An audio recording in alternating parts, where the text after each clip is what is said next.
Patient had acute heart failure and pulmonary edema. Drug of choice for the given condition is, the options are digoxin, verapamil, furosemide and hydrochlorothiazide.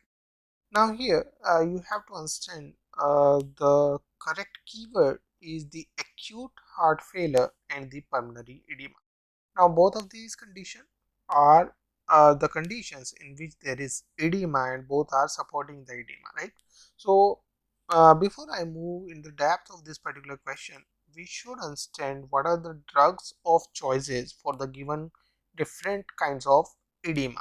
So yes, I will be mentioning certain few drugs where edema is there and the drug of choice. So here on this side I will be writing the type of edema and on this side I will be writing the drug of choice, right? So yes, edema, if it is due to congestive heart failure, so the drug of choice is going to be your furosemide. If edema is due to the renal disease or nephrotic syndrome, say if it is due to nephrotic syndrome or it is due to the renal failure, then you should give the patient as a drug of choice, that is your furosemide.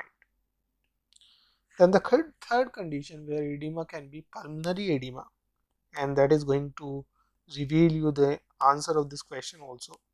So if it is a pulmonary edema, the drug of choice is none other than furosemide.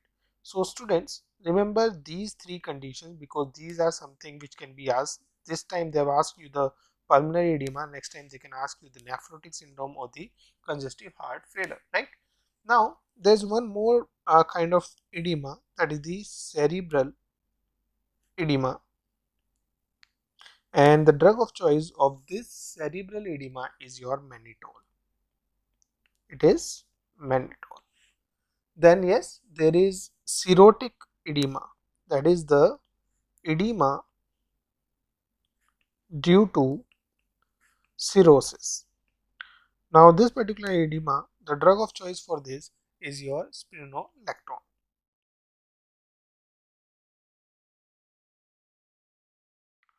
Okay, so these are certain edematic conditions and these are certain drug of choices which we have to remember for the exam point of view. Now coming back to the question here, so yes, pulmonary edema is there, and for pulmonary edema your DOC, that is the drug of choice, is your furosemide, right? Now this particular furosemide, what category drug it is, right? We should know that, and we should also know the how this particular drug acts, right? So this furosemide, basically it possesses the vasodilatory action. The furosemide possesses the vasodilatory action, and due to this vasodilatory action there will be a quick relief in left ventricular failure and the pulmonary edema. That is going to give you quick relief in left ventricular failure and the pulmonary edema, right? Now this particular drug is basically a loop diuretic. It is a loop diuretic, and since it is a loop diuretic, it is going to decrease the load on your left ventricle. Actually what will happen, it will be decreasing the filling actually, because that will be increasing the capacitance and that will be causing the vasodilation, and hence there will be decrease in filling of the heart, and that's how it is going to help you to reduce the your edema, right? Now one more thing which we should know about the furosemide is that this particular is a loop diuretic, and it is going to be given IV if it has to treat the pulmonary edema. So if you want to treat the pulmonary edema, you have to give this intravenously. So although it can be given orally as well as parenterally, but yes, you should give the furosemide basically with the IV use if you want to treat the pulmonary edema well, right? Now sometimes they will ask you the side effects of this, and sometimes they will ask you that where is it going to act. So since it is a loop diuretic, so it is going to act on what? It is going to act on loop of Henle, and actually it acts basically on the thick ascending loop of Henle. So that is another very important question that can be asked in the exam. Another thing, this will cause the hypocalcemia as well as hypomagnesemia. Okay, so it inhibits the reabsorption of these, right?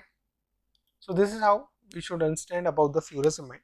Now quickly going through the key concept, if we see furosemide, yes, it is a potent oral diuretic, but if you want to treat the pulmonary edema, so you have to give it IV. That is something which we have to remember. It primarily acts on the thick ascending loop of the Henle. Another important, it inhibits the reabsorption of calcium and hence cause the hypocalcemia, and magnesium and hence cause the hypomagnesemia, right?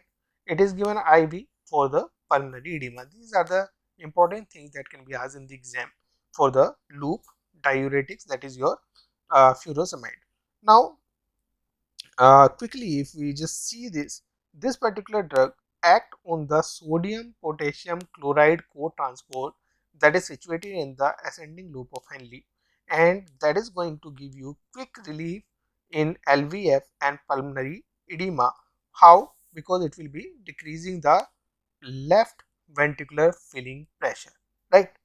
Also, we know the furosemide is going to cause the excretion of calcium as well as magnesium, and hence there will be hypocalcemia and hypomagnesemia, and it is basically absorbed orally as well, but if you want to use it in pulmonary edema, you are going to give it IV. So here you can see it is inhibiting the sodium potassium chloride pump, and that's why due to this inhibition there will be excretion of more and more calcium and magnesium from the body. So yes, coming back to the question here, no doubt the correct answer is going to be your option 3, that is furosemide.